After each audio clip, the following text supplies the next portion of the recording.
Thunder and Lightning versus an Avalanche, a battle of storms taking place in Colorado on Wednesday. We want to see who comes out on top.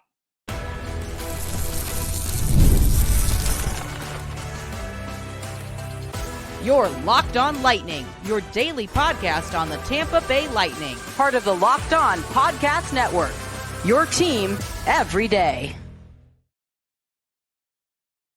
Thank you for making Locked On Lightning your first listen every day. We're part of the Locked On Podcast Network, your team every day. And if your team is the Tampa Bay Lightning, then this is the show for you. Josh Sperber here, host of Locked On Lightning, talking about this week's game against Lightning and the Avalanche. That begins at 9 o'clock tonight.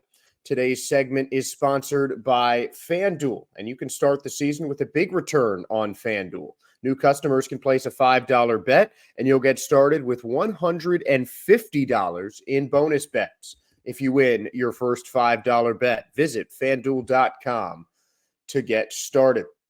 And we're going to get started talking about the Lightning and the Avalanche. We'll have a matchup preview to talk about. Two players that battled for certain trophies going head-to-head that is certainly going to be key when the Lightning take on the Colorado Avalanche.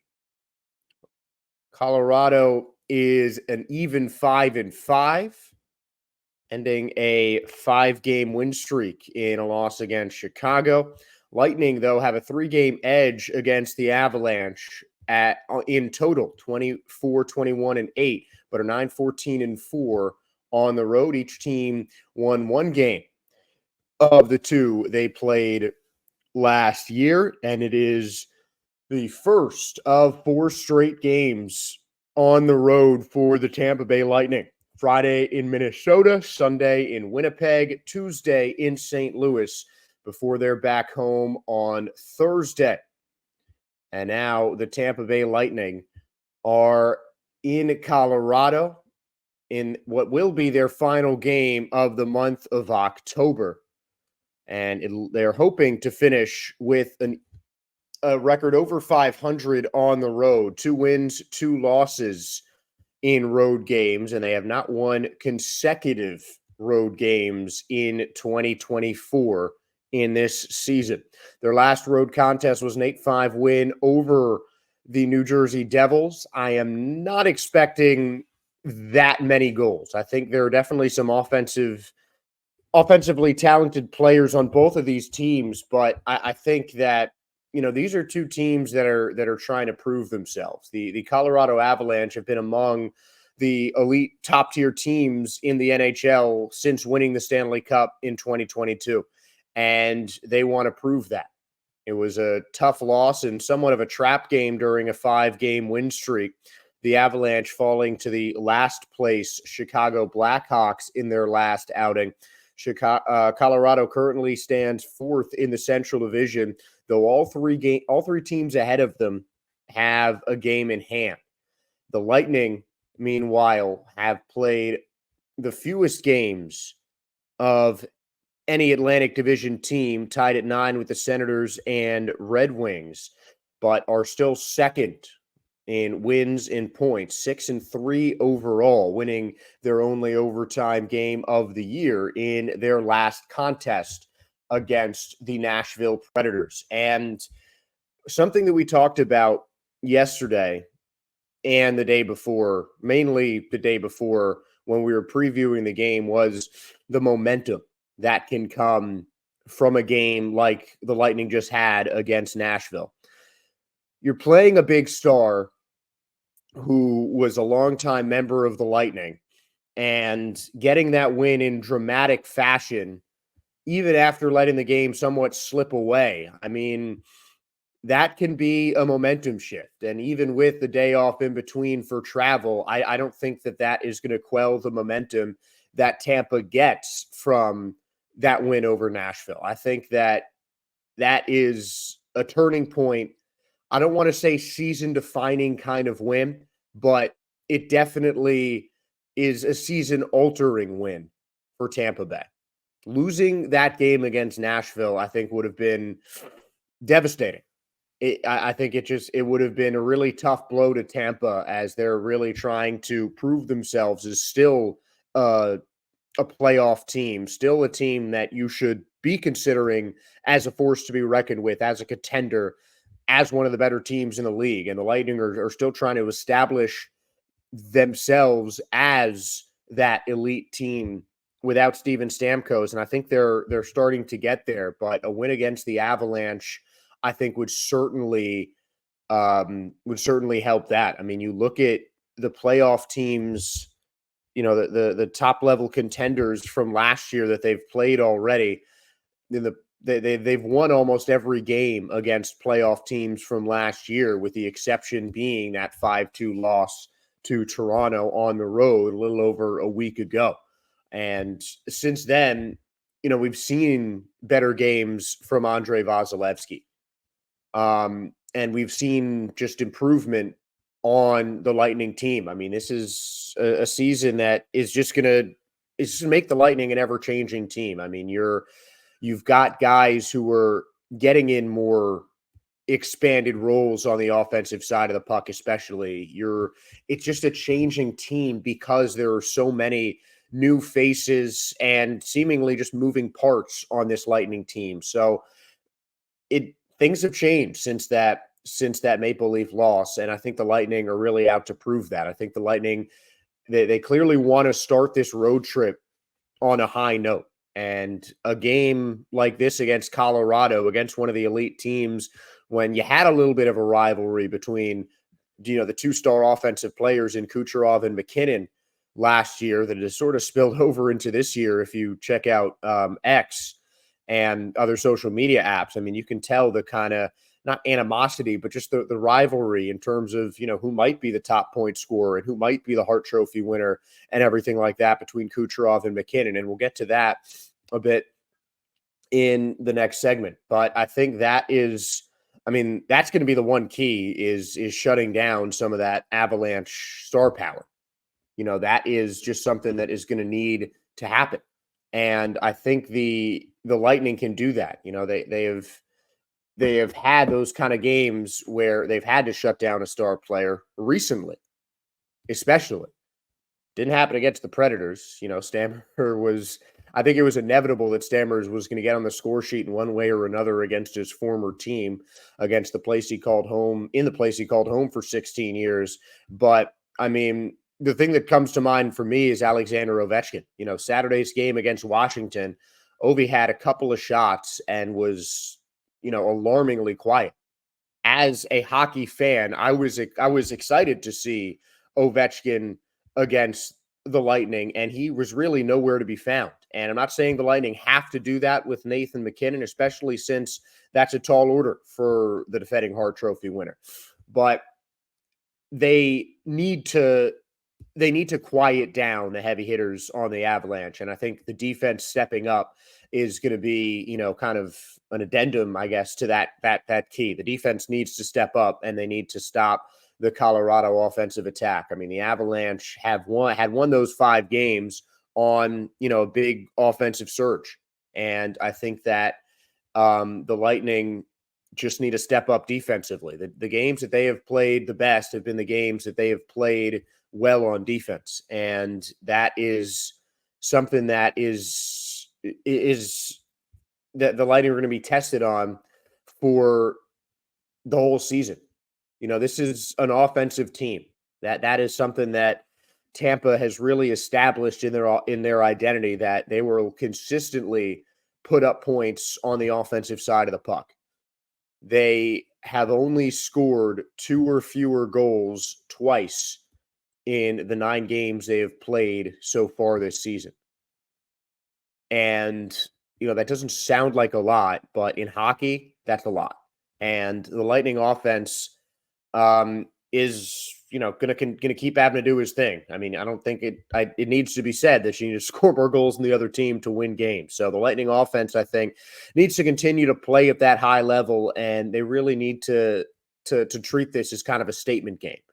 Because, you're coming off a big win against the Predators, who admittedly have been struggling this year, but you could tell that game meant a lot to the Lightning players on Monday. And the Avalanche could be the type of team that the Lightning have to face down the road if they get to the Stanley Cup Finals. And they're going to have to treat this in similar fashion that they did with that Nashville Predators game. And one way they could do that would be honing in on the rivalry between Nikita Kucherov and Nathan MacKinnon, with many saying that Kucherov should have been the Hart Trophy winner while Nathan MacKinnon took that honor and Kucherov won the Art Ross Trophy. Now, this could be the battle for those two awards once again.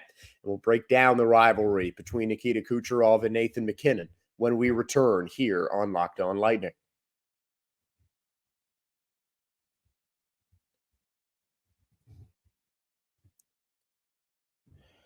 You can now win up to 100 times your money on Prize Picks with as little as 4 correct picks. Prize Picks is the best way to get action on sports in over 30 states, including California, Florida, Georgia, and Texas. And you heard Florida. That means you could do it in the Lightning's home state. Prize Picks is the only real money daily fantasy platform with an injury insurance policy so that your lineups stay in play even if one of your players gets injured. If your player leaves in the first half and doesn't return, Prize Picks keeps your lineup live. Prize Picks is the best place to get real money sports action.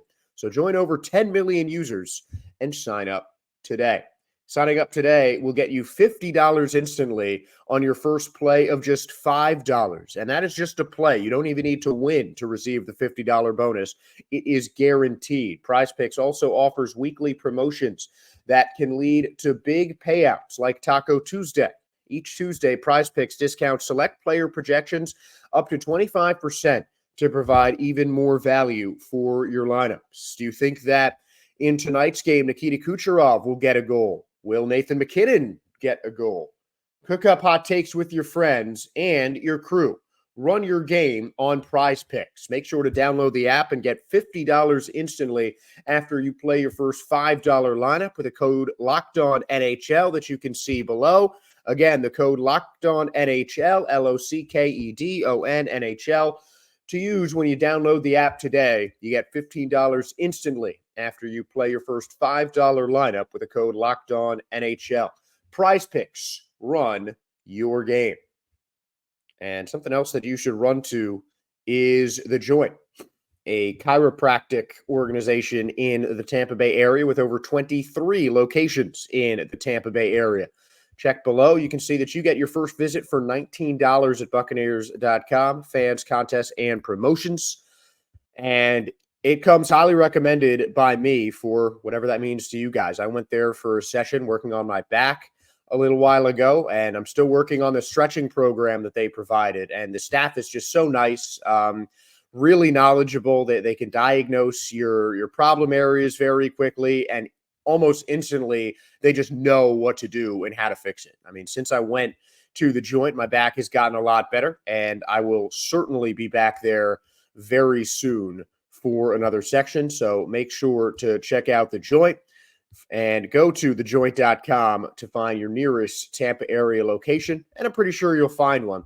They've got over 20 of them.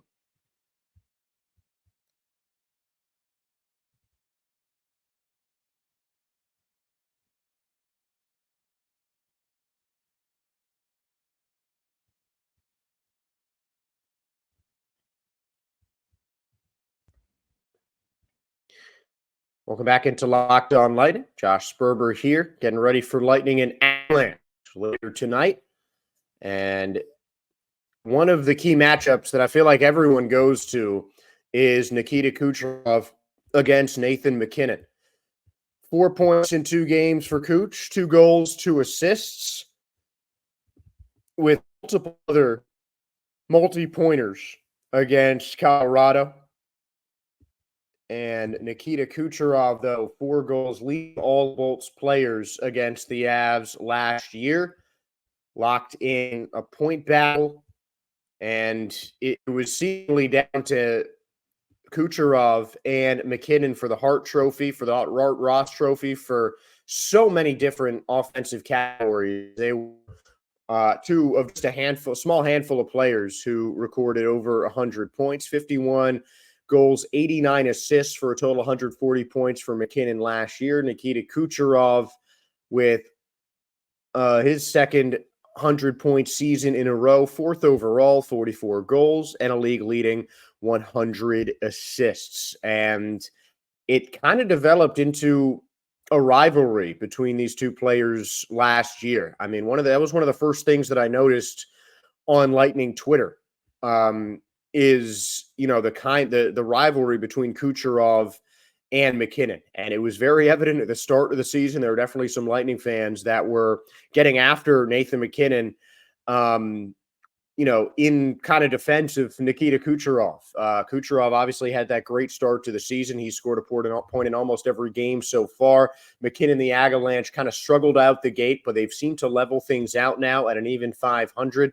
And now it kind of sets up at two really key points in these two seasons, a big time battle. I mean, this is one of the first battles that the Lightning are going to have between individual player and player in that kind of matchup. I mean, you could argue that it was Kuch and Ovi that were, really locked in and really the matchup to watch against the Capitals. The same, obviously, with Stamkos versus his former team on Monday. And now it's McKinnon and Kucherov to worry about. And these are two players that have a pretty similar makeup. I mean, it is evident that the puck stops with them. The offense of the Avalanche runs through Nathan McKinnon. The offense of the Bolts runs through Nikita Kucherov. I don't think me saying that is news to anyone. But Kucherov held without a point for maybe the first time this season against Nashville. And it's just rare to see Nikita Kucherov not come away with a single point. And he had a point streak of 8 games to start the year, but did not record a single point against Nashville, and the Lightning took a 3-2 overtime win. The supporting cast of Tampa has really stepped up. And despite the -5 for Nathan McKinnon, which puts him under 0 in plus minus for the first time since 2017, at least that's how when he last finished the season without a positive plus minus. Still 5 goals and 11 assists for McKinnon. Kucherov is on a similar track with 8 goals and 6 assists. So just a couple more points from Nathan McKinnon. And Kucherov is had to take a different role.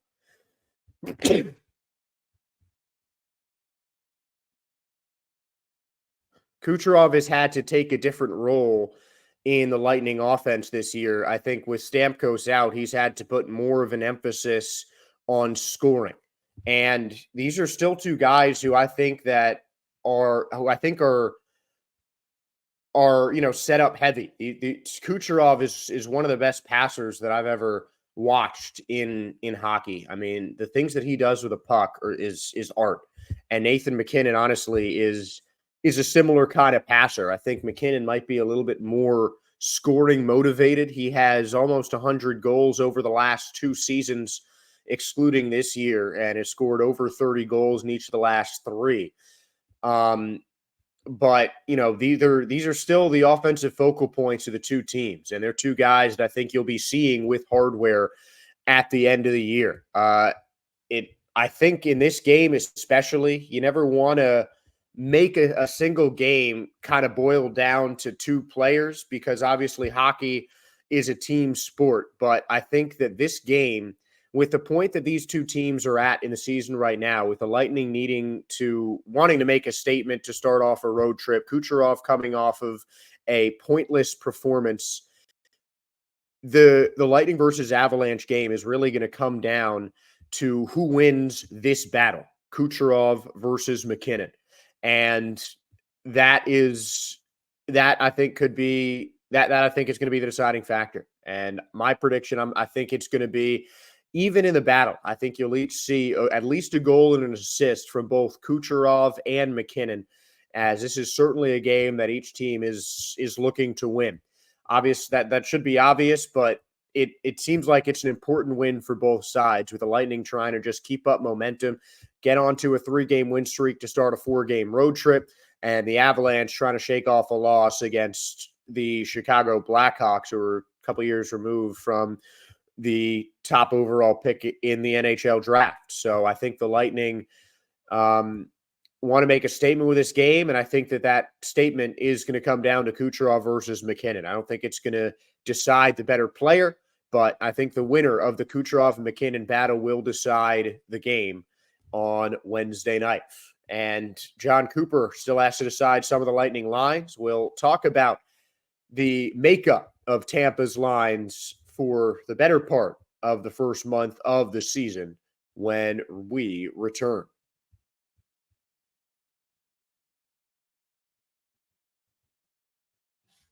Get ready to tackle the NHL action with FanDuel, America's #1 sportsbook.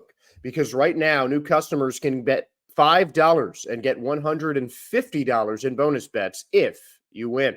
The FanDuel Sportsbooks app gives you everything you need to place live bets on the NFL, the NHL, any sports you want to, all in one place. So when you get a hunch in the middle of the game, you can check out the latest stats, view live play-by-play, and so much more on the same page where you place your bets. Just visit FanDuel.com to join today. You'll get started with $150 in bonus bets if you win your first $5 bet. That is FanDuel.com. Never waste a hunch and make every moment more with FanDuel, America's #1 sportsbook. And you can also get odds for Lightning games, plenty of other prop bets like anytime goal score. I'd put Nikita Kucherov on that, but the Colorado Avalanche are the teams that will come out favorite. Over under once again set at 6.5. And the Avalanche have the home favorite odds at plus 190. So might be a good bet on the Lightning if you think they're going to win. You might get a big payout for that one.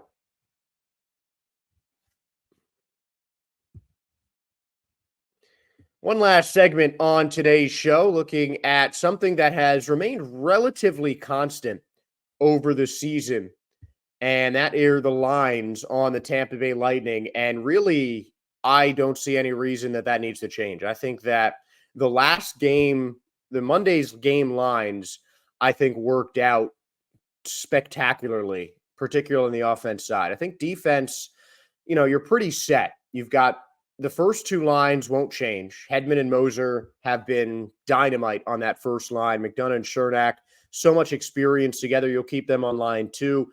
When Darren Radish gets back and healthy, he'll be switching up with Nick Perbix a little bit, and I think that's a nice little rotation. Emil Ehlberg getting the majority of those minutes on the third line defense, and you can even have games where it's Perbix and Radish.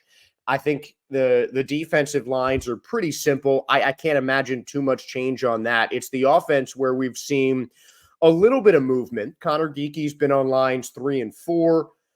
Nick Paul has moved around a little bit, but it really seems like Tampa got it right on Monday's game. I think the first line, again, with the forwards, that's something that you're just not going to want to change. Those are your three best players, Gensel, Point, Kucherov from left to right. That's not going to change. Those are the three best offensive players in the Tampa Bay Lightning team, and they certainly have not disappointed really by any metric. Statistically, they're all among Lightning leaders in every single category, and they have all been dominant for Tampa Bay on that first line. The second line is where I think we've seen the most change. Paul and Connor Geeky kind of swapping between 2 and 3. And Geeky's had his most success since being elevated line. Both of his career points have come on that Cirelli and Hagel line, with Geeky moving from his natural position of center to right wing primarily after he was the starting center on the third line for the first week plus of the season. And he and Nick Paul switch. Now, I don't think that switch was performance-based when it comes to Paul. Obviously, if someone gets bumped up, someone's going to have to get bumped down on a line. That's simple math. But Nick Paul has proven the ability to play anywhere. And he is someone who has not, he hadn't played on the Lightning his entire career. I mean, he's the Lightning are not his first NHL team. And Paul, I think, is experienced enough that he can go anywhere. And, he played the first half of his career with Ottawa and really broke out the last couple seasons with Tampa. 2 career best in points seasons his last 2 years. And he proved that he can play anywhere. He had a point streak going when Connor Geekie and he switched lines, and it hasn't changed.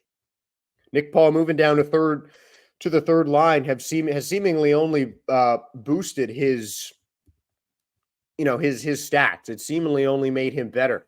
So that I think has been one of the best moves of the season that John Cooper made when organizing lines, just switching Paul and Geekie, because it really has seemed to unlock both of those guys. And then the fourth line, Gergensons, Glendening, Atkinson. I think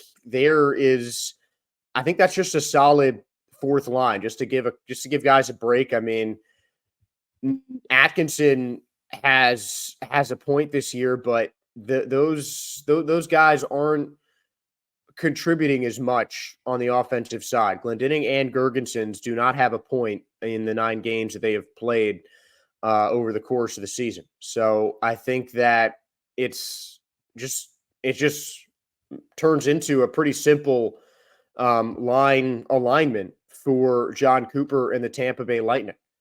I really like Mikey Eyssimont, and we talked about him in an earlier episode as someone who might eventually get a bump up to a line. I think Mitchell Chaffee is someone who is really starting to make a case for himself on that, in that same sort of way as if there's anyone else who could be bumped up, it could be Eyssimont, it could be Chaffee. And Mitchell Chaffee is someone who's just 26 years old. He is coming off a career high season just in terms of games played. So, I mean, this is going to be this is really his first full season in the NFL or in the NHL. I don't know why I just said NHL, but it's the third season where he's played in the NHL. I believe it's the first season where he's started on an NHL roster after playing 2 games for the Wild in 2021 and 22.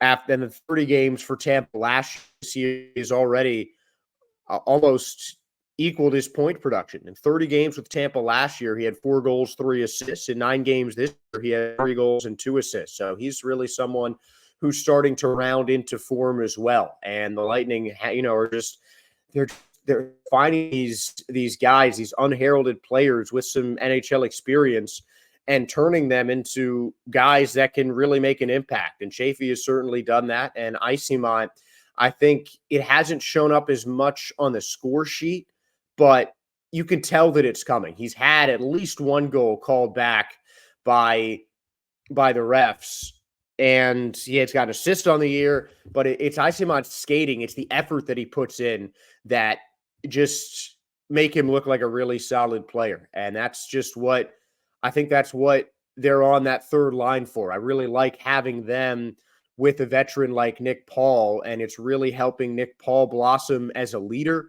and it's helping Chaffee and Eyssimont grow in their young NHL careers. So I just, again, love that switch, moving Geekie up to the second line, surrounding him with just more veterans and more guys that can help show the rookie the ropes. And it's really paying off with Connor Geekie. He loves playing with Brandon Hagel and Cirelli. He shouted out Brandon Hagel in the last press conference that he did after his goal-scoring game against Washington. And you can tell that the second line has really had a positive influence on him. I don't know if he'll be moving around. I mean, we could see him go back to the third line. Maybe if he slips up a little bit, maybe if he wants to see what Chaffee can do on that second line, or Eyssimont. I mean, there's still more things that Cooper can do to tinker, but I think those lines, when you look at those lines from the Predators game on Monday, that seems to be the sweet spot for John Cooper. And honestly, I think that is a really good idea. It really showed in the team's success, and it really, helped. I think it really I think it really bolstered the Tampa Bay Lightning's offense the way that Coop organized those Lightning lines. So I'm hoping to see some similarities in those lines when they're released for this game and as we go on the rest of the road trip. But we will not go any further on today's episode because that is going to be it. Josh Sperber here, thanking all of you for making Locked On Lightning your first listen today. Now for your second listen, make sure to check out Locked On Fantasy Hockey. Become a fantasy hockey expert and get the edge over your league mates with daily tips from Steel and Flint. Find Locked On Fantasy Hockey on YouTube or wherever you listen to your podcast. And make sure to give us a like, follow, and subscribe. We do this show for you guys, so we want you guys to show your support as well. Thank you again for tuning in, whether you watched or listened. Appreciate you guys checking out the show, and make sure to give us a follow or subscription. Josh Sperber signing off on Locked On Lightning. Go Bolts, and have a great Wednesday.